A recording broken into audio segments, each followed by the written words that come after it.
Hari ini kita akan belajar kembali kebenaran firman Tuhan.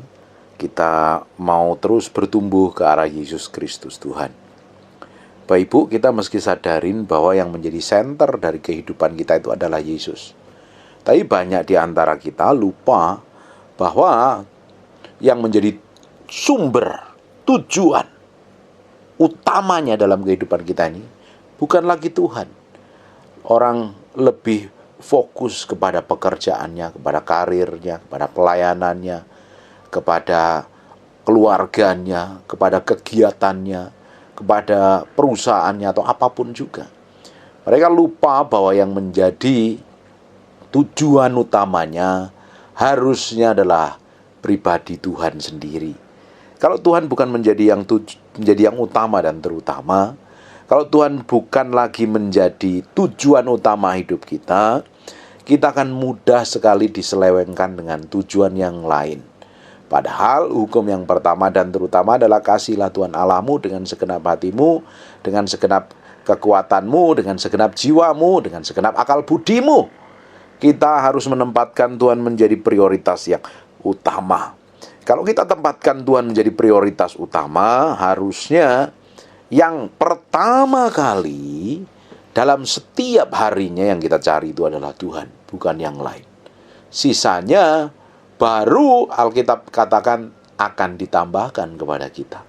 Cari dahulu kerajaan Allah dan kebenarannya, maka semuanya akan ditambahkan kepadamu. Cari dulu pribadi Tuhan. Kejar Tuhan. Tuhan harus jadi prioritas utama. Tuhan harus jadi yang utama. Kalau Tuhan bukan menjadi yang utama, pasti ada hal yang lain yang jadi utama dalam kehidupan kita. Ujungnya apa?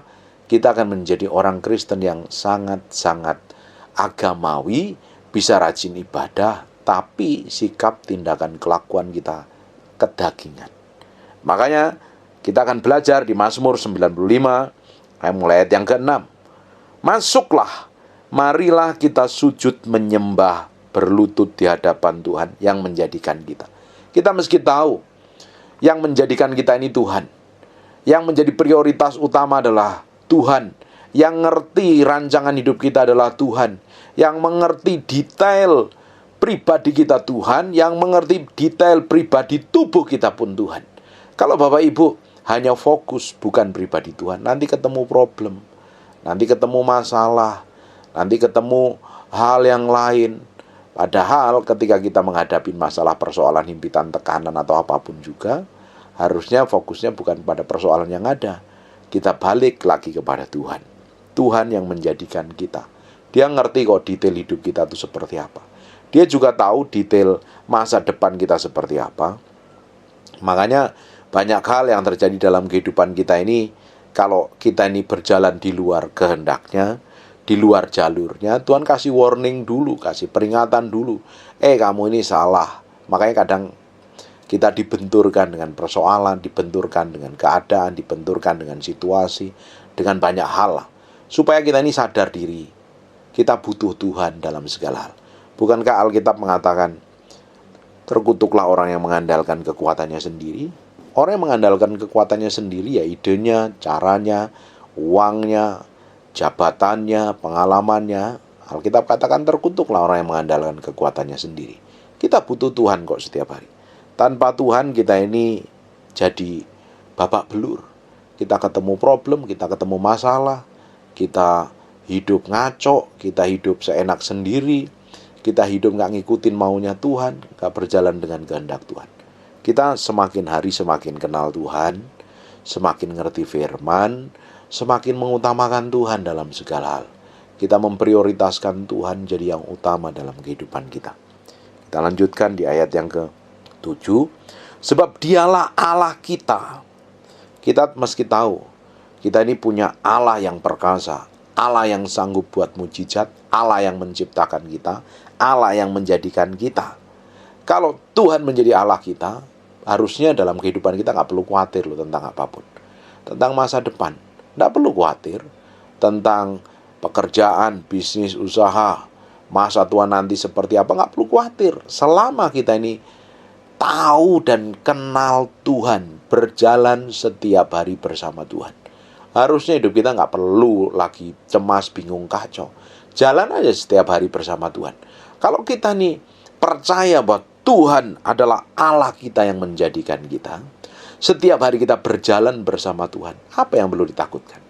Apa yang perlu dicemaskan? Bukankah Tuhan mengerti? Bukankah Tuhan penyedia? Bukankah Tuhan yang memberkati? Bukankah Tuhan sumber dari segala sesuatu? Harusnya hidup kita santai dan tenang kok. Hidup kita nggak perlu panik kok. Selama ini kita hidup panik ini karena mengandalkan ide kita, cara kita berpikir, cara pandang kita sendiri. Bahkan seringkali ketika kita menghadapi masalah dan persoalan pun ruwet, bingung, kacau karena kita bertindak semau kita sendiri, bukan bertindak semau Tuhan. Bapak Ibu bisa koreksi dalam diri sendiri bahwa setiap persoalan, setiap keributan, setiap masalah, kalau kita ini reaksi bukan seperti yang Tuhan mau, tapi reaksi bertindak seenak perut kita sendiri, ujungnya apa? Pasti kan ketemu problem, pasti ketemu masalah. Hubungan dengan orang lain bermasalah, hubungan dengan suami istri bermasalah, hubungan dengan pemimpin bermasalah, dengan bos bermasalah, dengan gembala bermasalah. Kalau kita sudah sampai seperti itu, ya kita sadar diri, bertobat, balik sama Tuhan. Kalau kita ini ditempatkan dimanapun, ribut kerjaan yang gak cocok dengan orang lain, berantem dengan orang lain, karena merasa diri kita ini hebat, merasa pinter, artinya kita yang perlu bertobat loh. Kita yang perlu koreksi diri. Jangan-jangan sikap, tindakan, perbuatan kita ini gak mencerminkan kemuliaan Tuhan. Kita harus terus semakin hari semakin diubahkan.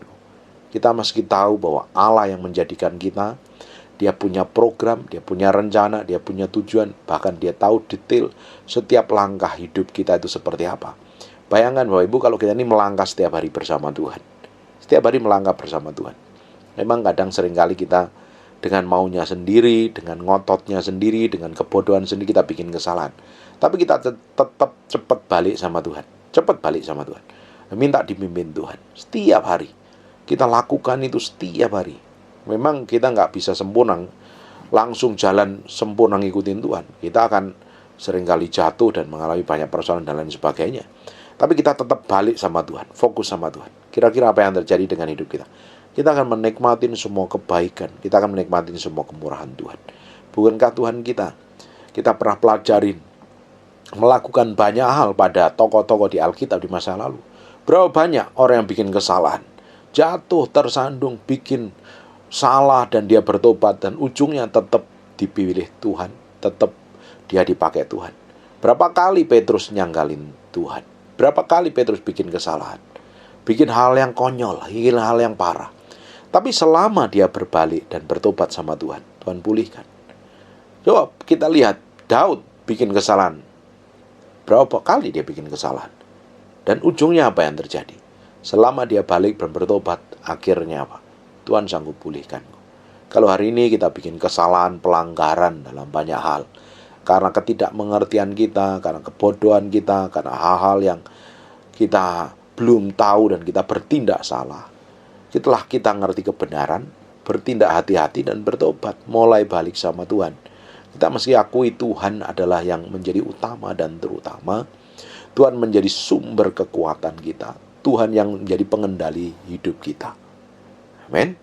Kita lanjutkan lagi. Sebab dialah Allah kita, dan kitalah umat gembalaannya, dan kawanan domba tuntunan tangannya. Kita ini adalah umat gembalaannya. Kita juga menjadi domba yang dituntun oleh tangannya. Kita bukan kambing, kita ini adalah domba. Kita mesti sadarin, kita ini harus dipimpin oleh Tuhan. Kalau kita nggak dipimpin Tuhan, apa yang terjadi? Kita akan ketemu problem, kita akan ketemu masalah, kita akan ketemu banyak hal yang ruwet, kita akan ketemu banyak hal yang membingungkan. Karena domba itu pandangannya nggak jelas. Domba itu butuh dituntun oleh seorang gembala. Di Yohanes pasal yang ke-10 ayat 27, perhatikan baik-baik. Domba-dombaku mengenal suaraku dan aku mengenal mereka, dan mereka mengikuti aku. Benar nggak kita ini ngikutin Tuhan? Jangan-jangan kita ngikutin mau kita sendiri. Jangan kita ini jalan seenak perut kita sendiri. Bertindak semau kita sendiri. Berkelakuan seenak perut sendiri. Jalan tanpa peduli dengan hati Tuhan, tanpa peduli dengan perasaan Tuhan. Tuhan itu punya perasaan, Tuhan punya selera, Tuhan punya keinginan, dan Tuhan punya tujuan atas hidup kita. Alkitab katakan, hidupku bukan aku lagi, tapi Kristus yang di dalam aku. Kalau Kristus yang di dalam kita, harusnya Kristus dong yang memimpin. Tapi pada kenyataannya benar nggak? Coba perhatikan ketika kita ini diperlakukan buruk orang lain. Benar nggak Kristus yang memimpin? Atau kita coba malah dipimpin oleh daging, dipimpin oleh emosi, dipimpin oleh amarah. Coba, berapa kali kita melakukan hal bodoh? Kita ngaku jadi orang Kristen, tapi pada kenyataannya harusnya jadi orang Kristen, orang yang ngikutin gaya hidupnya Yesus, hidup dipimpin Yesus, tapi pada kenyataannya kita malah sebaliknya. Kalau Kristus di dalam aku, harusnya Kristus yang memimpin aku. Bapak Ibu, Tuhan itu mau menjadi satu-satunya yang bertata dan berkuasa di dalam hati kita, supaya Dia memimpin, ngontrol kehidupan kita. Kalau Dia yang memimpin dan mengontrol kehidupan kita, dapat dipastikan kita akan menikmatin semua kebaikan dan kemurahan kita, kemurahan Tuhan. Kalau kita jalan mau kita sendiri, kita ketemu problem dan masalah. Hidup di dunia ini, hari ini, kita perlu dipimpin Tuhan, sebab dunia ini hari ini dikuasain oleh si jahat. Kalau kita nggak dipimpin Tuhan, kita akan disesat. Kita akan ngadepin banyak ancaman, mara bahaya. Makanya kita butuh Tuhan, kita perlu bergaul dengan Tuhan, kita butuh kekuatan Tuhan, kita perlu urapan Tuhan, kita perlu hikmat, pengertian, dan pengetahuan yang datangnya dari Tuhan. Kita bertindak dalam segala hati-hati, nggak mau bertindak sembrono, nggak mau bertindak sembarangan. Makanya kita butuh Tuhan. Nah, kalau kita butuh Tuhan, kita harus dengar apa kata gembala. Nah, kalau kita ini jadi domba-dombanya, kita akan mendengar suara gembala kita. Benar nggak selama ini ngikutin jadi domba yang baik, atau domba setengah kambing, atau malah jadi kambing?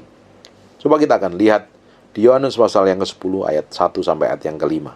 Aku berkata kepadamu, sesungguhnya siapa yang masuk ke dalam kandang domba dan tidak melalui pintu, tetapi mereka memanjat tembok, ia adalah seorang pencuri dan seorang perampok. Tapi siapa yang masuk melalui pintu, ia adalah gembala domba. Untuk dia, penjaga membuka pintu dan domba-domba mendengarkan suaranya. Jadi domba itu mendengarkan suara gembalanya. Dan ia memanggil dombanya masing-masing menurut namanya dan menuntunnya keluar. Jika semua dombanya telah dibawanya keluar, ia berjalan di depan mereka dan domba-domba itu mengikutinya karena mereka mengenal suaranya.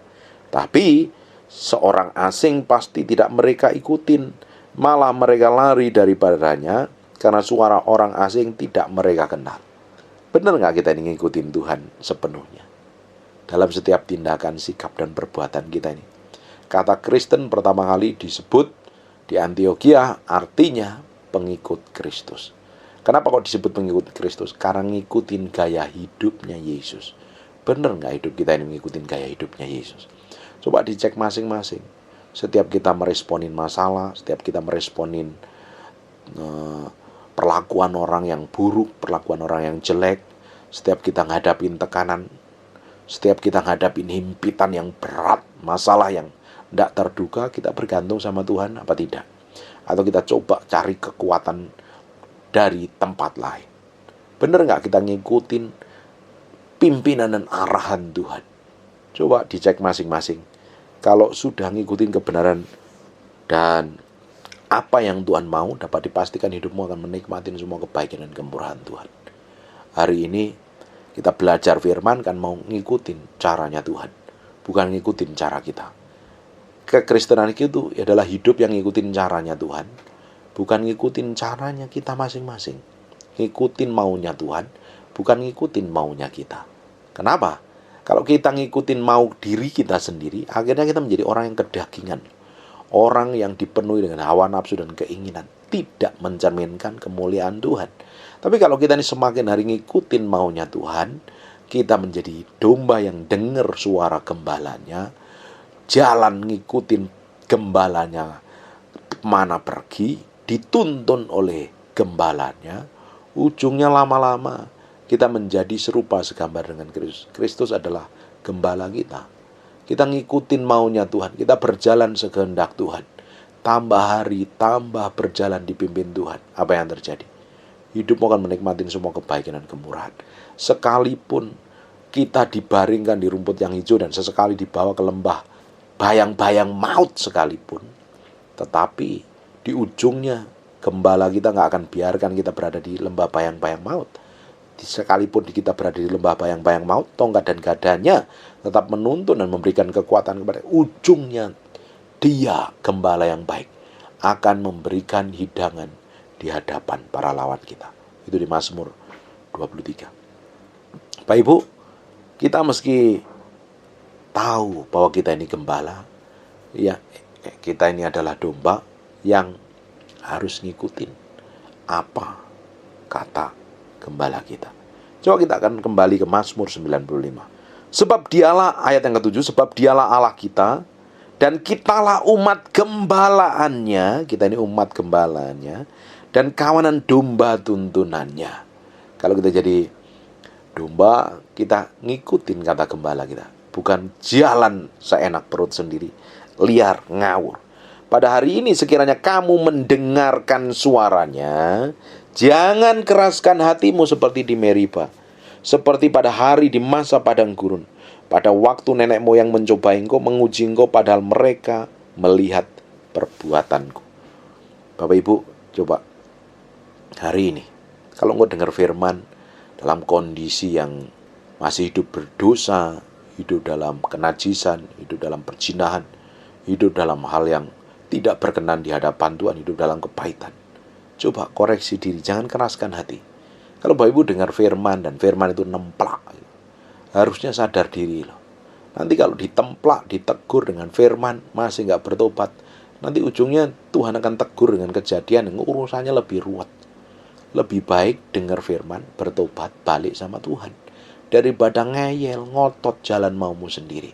Kalau keras kepala, belajar merembutkan hatimu. Kalau ada orang yang kepahitan, belajar melepaskan pengampunan. Kalau ada orang yang masih hidup dalam kenajisan, kekotoran, belajar ambil keputusan untuk komitmen hidup benar di hadapan Tuhan. Hidup mengasihi Tuhan, hidup berjalan di dalam kekudusan dan kesucian. Percuma Bapak Ibu tetap melakukan dosa, tidak akan ada damai sejahtera. Hari ini engkau kelihatannya baik-baik saja menikmati dosa dan pelanggaran, toh ujungnya engkau akan bayar di belakang. Dosa itu kita nikmati di depan, tapi kita bayarnya di belakang. Ikut Tuhan bayarnya di depan, kita nikmatinya di belakang. Hari ini ada orang yang hidup di dalam dosa, hidup dalam kenajisan, hidup dalam kepalsuan, hidup dalam kepahitan, hidup dalam kelakuan yang busuk dan jahat yang tidak menyenangkan hati Tuhan. Kelihatannya baik-baik saja, kelihatannya nggak ada masalah, tapi tinggal tunggu waktu. Suatu hari engkau akan harus bayar dengan mahal, bayar dengan mahal. Makanya sebelum ada teguran, sebelum ada kejadian yang menegur, lebih baik kita bertobat, sadar diri, balik kepada Tuhan. Ngapain kita harus dapat teguran yang langsung daripada Tuhan? Lebih baik hari ini bertobat, mulai cari Tuhan sungguh-sungguh, mulai kejar Tuhan sungguh-sungguh, mulai cintai Tuhan dan mengasihi Tuhan. Semua hal yang buruk yang kita masih lakukan hari ini, mulai tanggalkan, mulai cari Tuhan, mulai cintai Tuhan, mulai kasihin Tuhan. Koreksi hatimu masing-masing. Yang tahu dirimu adalah dirimu sendiri. Kalau engkau nggak koreksi diri, engkau nggak balik sama Tuhan, nanti engkau berurusan setelah kematian, ruwet urusan. Di ayat yang ke-10, 40 tahun aku jemu pada angkatan itu. Bayangin, Tuhan tunggu selama 40 tahun orang-orang Israel yang keluar dari tanah Mesir itu ditunggu supaya bertobat. Ternyata tidak mau bertobat. Dia berantem dengan Musa, dia berantem dengan Tuhan, ngeyel, berbuat jahat, berbuat zina, berbuat yang melukai dan menyakitin hati Tuhan, ditunggu Tuhan. Kalau hari ini engkau masih berbuat dosa dan menikmatin semua berkat dan kebaikan Tuhan, Tuhan masih tunggu. Tuhan masih tunggu. Jangan sampai seperti orang Israel. Apa yang terjadi orang Israel? Ditunggu Tuhan selama 40 tahun di padang gurun. Dan mereka masih sesat hatinya. 40 tahun aku jemu pada angkatan itu. Maka kataku, mereka suatu bangsa yang sesat hati. Dan mereka itu tidak mengenal jalanku. Sebab itu aku bersumpah dalam murkaku, mereka tak akan masuk ke tempat perhentianku. Tahu Bapak Ibu, kalau kita pelajarin, setelah bangsa Israel ditunggu Tuhan 40 tahun, tidak bertobat, tidak balik sama Tuhan, maka bangkai-bangkai mereka berantaran di padang gurun. Hanya 2 orang yang masuk tanah perjanjian, Kaleb dan Yosua, dan sisanya orang yang umurnya di bawah 20 tahun. Sisanya mati di padang gurun karena degil hatinya, karena keras hatinya. Sudah melihat mujizat Tuhan, sudah melihat mujizat Tuhan, sudah melihat pekerjaan Tuhan, sudah melihat pertolongan Tuhan, sudah melihat tanda-tanda ajaib. Tapi hati mereka degil, hati mereka keras. Tidak mau bertobat, tidak mau sadar diri. Tetap ngeyel. Ujungnya tidak masuk tanah perjanjian. Mati di padang gurun. Hari ini, kalau kita ini ngaku jadi domba, kita ngikutin kata gembala kita. Yesus sebagai gembala agung yang menuntun, dia berjalan di depan. Ikutin aja firman-Nya. Jalan sesuai dengan kebenaran. Apa kata firman? Lakukan aja, hidupin aja. Suruh ngampuni, ampuni. Suruh bertobat, balik sama Tuhan. Jangan ngeyel, jangan merasa benar, jangan merasa hebat, jangan merasa bisa. Nanti kamu ujungnya akan menyesal di kemudian hari. Hari ini kita belajar semakin hari semakin ngerti kehendak Tuhan. Hidup kita ini bukan milik kita, hidup kita ini miliknya Kristus. Kita mau didapatin sampai garis akhir, kita masuk ke destinasi ilahi. Karena Tuhan itu dalam setiap pribadi kita ditetap. Tuhan itu sudah menetapkan dalam setiap pribadi kita suatu tujuan ilahi, suatu destinasi ilahi yang harus setiap orang itu capai. Tapi kalau orang ngikutin keinginan daging dan hawa nafsunya, kalau orang itu ngikutin maunya sendiri, bertindak semau sendiri, ujung hidupnya akan gagal. Perjalanan hidupnya gagal. Bahkan kalau sampai gagal, ujung hidupmu akan binasa di hadapan Tuhan. Lebih baik hari ini, waktu kita masih hidup, kita bertobat, kita berurusan sama Tuhan. Daripada setelah kematian kita berurusan sama Tuhan, selesai hidupmu. Sudah tidak ada waktu untuk bertobat lagi. Koreksi hatimu. Semua hal yang tidak berkenan di hadapan Tuhan, semua hal yang menyakitin hati Tuhan, semua hal yang melukai perasaan Tuhan, tanggalkan. Mulai berjalan setiap hari, hidup dipimpin oleh Roh Kudus. Dipimpin terus setiap hari, day by day, setiap hari. Nah, kita harus memiliki hati yang lembut, yang mau dikoreksi, yang mau ditegur, yang mau sadar diri dan bertobat.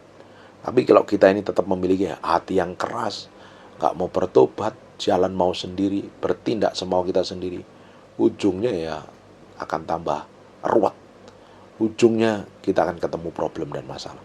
Miliki hati yang lembut, yang mau dibentuk dan diubah Tuhan. Amin. Dengerin baik-baik. Kekristenan yang sejati, kekristenan yang ngikutin gaya hidup Yesus, semakin hari semakin diubahkan, semakin diubahkan. Hari ini kita masing-masing koreksi dalam diri kita. Kalau masih keras kepala, masih gampang ngamuan, gampang marah, ngomong jelek, susah ngampuni, ngomong kotor, hidup najis, berbuat jahat, pikiranmu busuk, bertobat dan balik sama Tuhan. Balik sama Tuhan. Kasih setianya masih tersedia, pengampunannya masih tersedia, dan Tuhan sanggup membolehkan hidup kita jauh lebih powerful. Akhirnya apa? Hidup kita menggenapi destinasi ilahi. Kita akan didapat menjadi orang kesayangan Tuhan, menjadi orang-orang yang menikmati semua kebaikan dan kemurahan Tuhan. Amin. Saya berdoa tambah hari Bapak Ibu hidupmu akan diubahkan Tuhan. Nanti diubahkannya lewat mana? Orang-orang di sekitar akan menikmati loh. Karaktermu tuh loh yang berubah. Perilakumu, tindakanmu, responmu tuh loh seperti Kristus. Hari ini ngawur, pecicilan, cuawaan, liar, kasar. Sadar diri bertobat. Minta Roh Kudus pimpin setiap hari. Bertobat. Jangan sibuk ngoreksi kelemahan orang lain. Jangan sibuk melihat kekurangan orang lain mulai hari ini. Koreksi hatimu, selidiki sampai kedalaman batinmu. Ada hal yang busuk, hal yang kotor, hal yang najis. Cepat minta Roh Kudus mampukan untuk diubahkan. Bahkan hal yang tidak berkenan di hadapan Tuhan, minta Roh Kudus cabut sampai ke akar-akarnya. Sampai hidup kita didapatin menyenangkan hati Tuhan. Amin. Sekarang tutup matamu, tutup Alkitabmu, kita berdoa. Bapak, terima kasih buat firman-Mu. Kami percaya firman ini akan nempel dalam hati kami berhari-hari, berminggu-minggu, berbulan-bulan. Hamba-Mu berdoa, kami materaikan firman ini dengan darah anak domba Allah. Terpahat dalam loh batin kami menjadi kehidupan, memberkati banyak. Berkati setiap orang yang mendengar firman yang hamba-Mu sampaikan. Berkati pekerjaan bisnis, usaha, pelayanan, atau apapun mereka yang mereka kerjakan. Terus bikin breakthrough dan terobosan bahwa hidup mereka mengalami peningkatan, mengalami promosi dan peninggian. Terima kasih Tuhan, hamba-Mu berdoa untuk orang yang sakit dan mengalami kelemahan tubuh oleh bilur Yesus, oleh darah Yesus. Jadilah Engkau tahir, jadilah Engkau sehat, jadilah Engkau sembuh. Tuhan, kami percaya setiap firman yang hamba-Mu sampaikan ini akan memberkati banyak orang dan mengubahkan banyak orang. Hamba-Mu selesai berbicara, tapi Roh Kudus Engkau berbicara dengan ketat, berbicara dengan kuat dalam hati orang-orang yang mendengar firman yang hamba-Mu sampaikan, sehingga mereka mengalami perubahan dan diubahkan serta diberkati Tuhan. Bagimu segala pujian, hormat, pengagungan buat Raja kami yang maha mulia. Dalam nama Yesus kami berdoa dan mengucap syukur. Haleluya. Amin. And God bless you. Terima kasih Tuhan, terima kasih. We thank you, we praise you, we adore. Terima kasih buat siang hari ini. Kami mau dedikasikan hidup kami siang hari untuk menyembah-Mu, untuk datang di hadirat-Mu. Kami berikan korban yang terbaik dalam nama Yesus. Haleluya. Amin. Tetap berdiri. Pegang HP-nya dulu di silent. Saya nggak mau dengar suara HP hari ini. Pastikan HP-mu di silent. Tetap berdiri sebentar. Di Kidung Agung pasal yang ke-8 ayat 6 dan 7. Taruhlah aku seperti materai dalam hatimu, seperti materai pada lenganmu, karena cinta kuat seperti maut, kegairahan gigih seperti dunia orang mati. Nyalanya adalah nyala api, seperti nyala api Tuhan. Air yang banyak tak dapat memadamkan cinta, sungai-sungai tak dapat menghanyutkannya. Sekalipun orang memberi segala harta benda, rumahnya untuk cinta, namun ia pasti akan dihina. Kita harus tempatkan Tuhan jadi yang utama dan terutama, lebih dari apapun juga. Taruh Tuhan harus jadi yang utama dalam hatimu. Hari ini kita mau berikan hati kita ini sepenuhnya untuk Tuhan pakai hari ini. Mulai fokus hatimu sama Tuhan.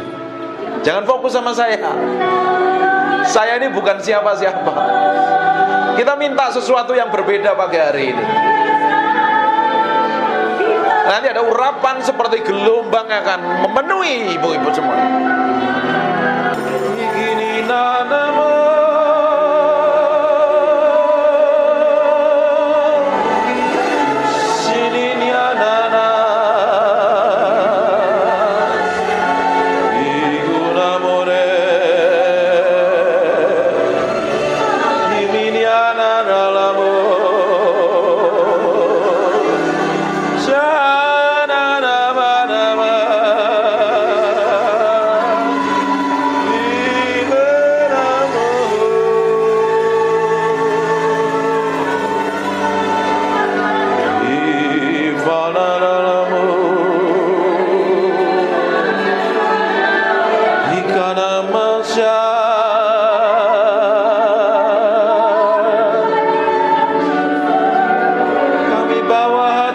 kami menyembah-Mu.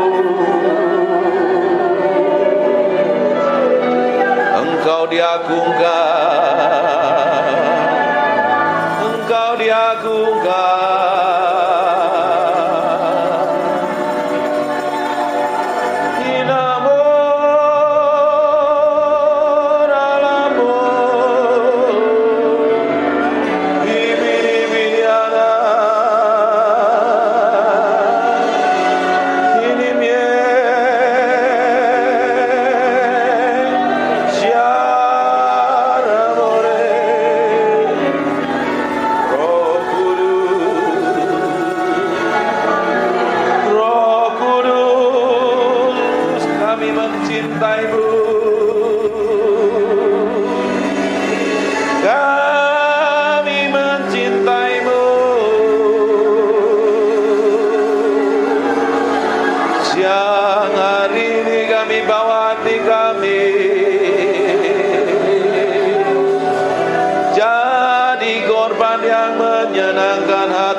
Dengan kuasa-Mu, Hinanalayase, Ikinimie,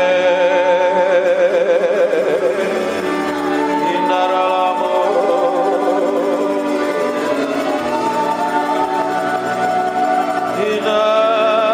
Hinanarama. Buka tanganmu dua-dua.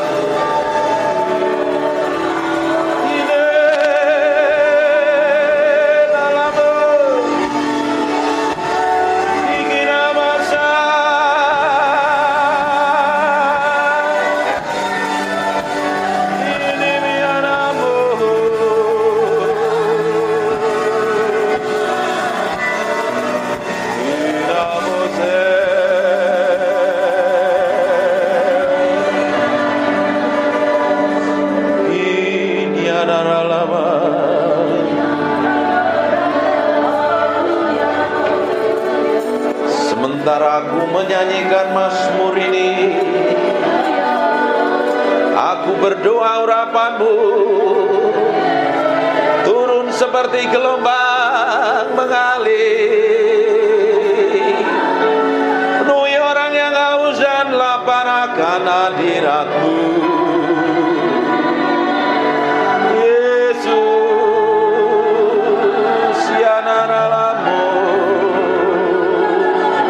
Sekarang pengurapan itu sedang turun dalam ruangan ini.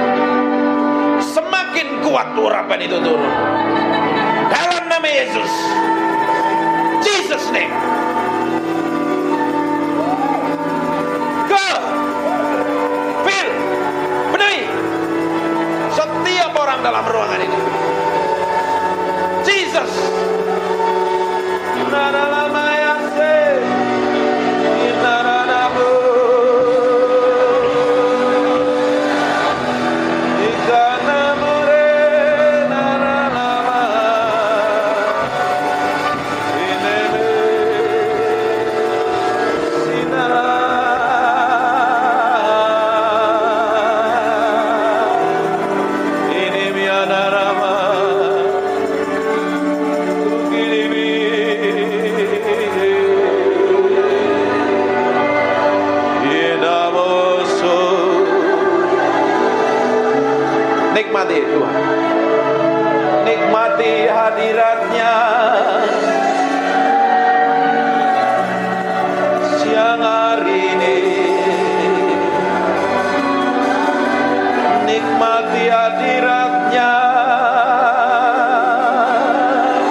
nikmati hadiratnya, memuaskan hatimu, memuaskan hatimu, memuaskan hatimu.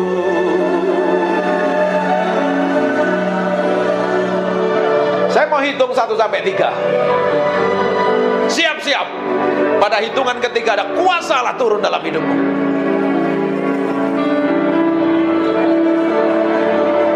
Nikmati hadiratnya. Siap-siap saja kuasanya turun menjamahmu. 1.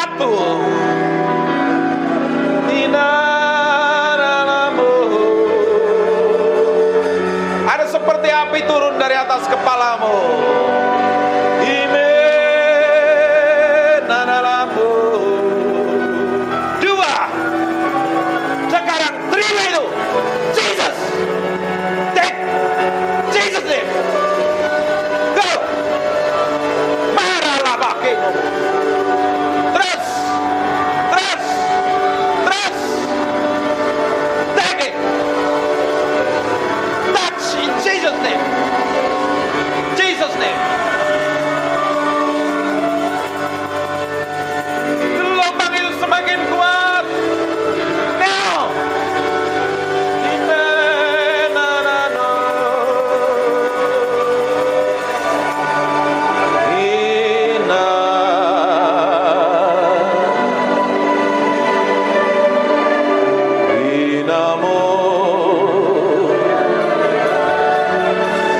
Kami mengasihimu, kami mencintaimu. Dari hati kami mengalir penyembahan, dari hati kami mengalir mazmur. Jesus, Jesus.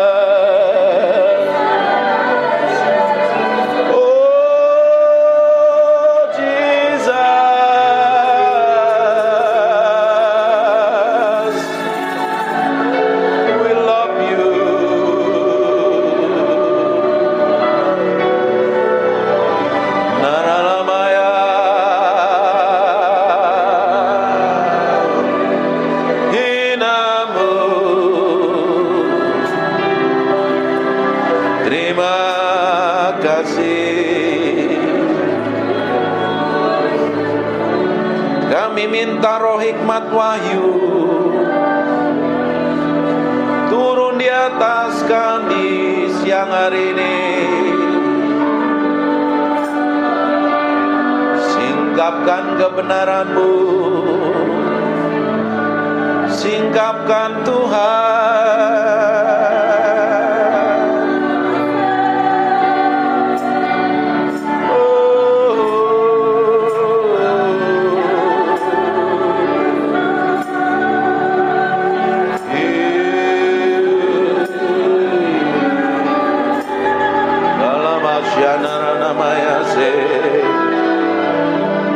Terima kasih, terima kasih, terima kasih, Jesus. We thank you, we praise you, we adore. Terima kasih. We thank you, Lord. Terima kasih Roh Kudus, Engkau baik, Engkau luar biasa, Engkau dahsyat. Permuliakan nama Yesus yang hari ini, buat firman-Nya begitu hidup. Dan ubah kami dalam hadirat-Mu. Ubah kami dalam hadirat-Mu sendiri. Kami minta Engkau tetap tinggal di antara kami. Dalam nama Yesus. Silahkan duduk. Menyembah Tuhan artinya memberi hidup sama Tuhan. Bukan mulutnya yang ngomong, tapi hatimu yang diberikan sama Tuhan. Ketika hatimu diberikan sama Tuhan dan Tuhan dapatin kelakuan, sikap, dan tindakanmu serta perbuatanmu menyenangkan hatinya. Nah, ketika kau nyembah Tuhan, Tuhan hadir, Dia akan merubah hidupmu. Saya suka nyembah ini, kencengin. Saya ngomong sesuatu tapi kayaknya meski berubah. Banyak hal yang saya mau ajarkan tapi Tuhan suruh ngomong yang lain. Penyembahan ternyata bukan hanya sekedar bicara tentang bahasa roh, bukan sekedar ngomong yang teriak-teriak kenceng-kenceng atau main musik jago, tapi beri yang di dalam hatimu untuk Tuhan lebih dari apapun. Ternyata kalau kita beri hati kita sepenuhnya untuk Tuhan, kita nempelnya sama Tuhan. Waktu nyembah begini, Tuhan disenangkan dengan penyembahanmu dan nyanyianmu. Tanpa kita nggak sadarin, kadang Tuhan hadir dalam penyembahan kita. Kalau ketika Tuhan hadir dalam penyembahan kita, kuasanya begitu powerful dan dahsyat. Amin. Ini kan hadiratnya masih tebel kan ya? Iya. Iya. Nah, di belakang rasain hadirat Tuhan masih. Kayaknya Tuhan masih ingin disembah. Tutup matamu aja, kita nikmatin hadirat.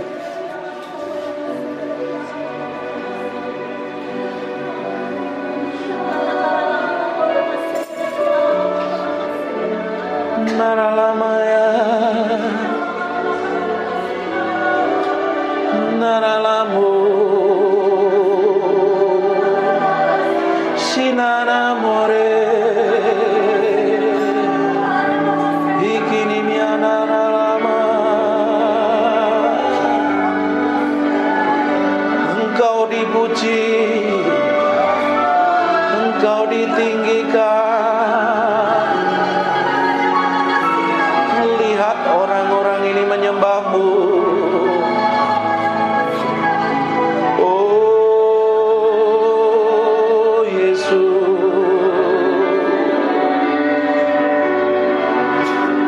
inana lama naramu,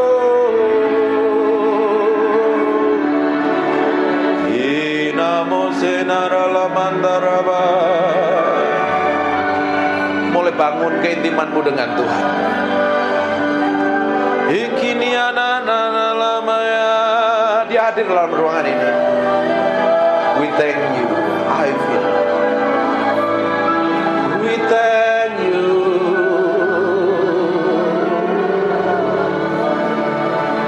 Ikinana namo siniere mereme. Inamora.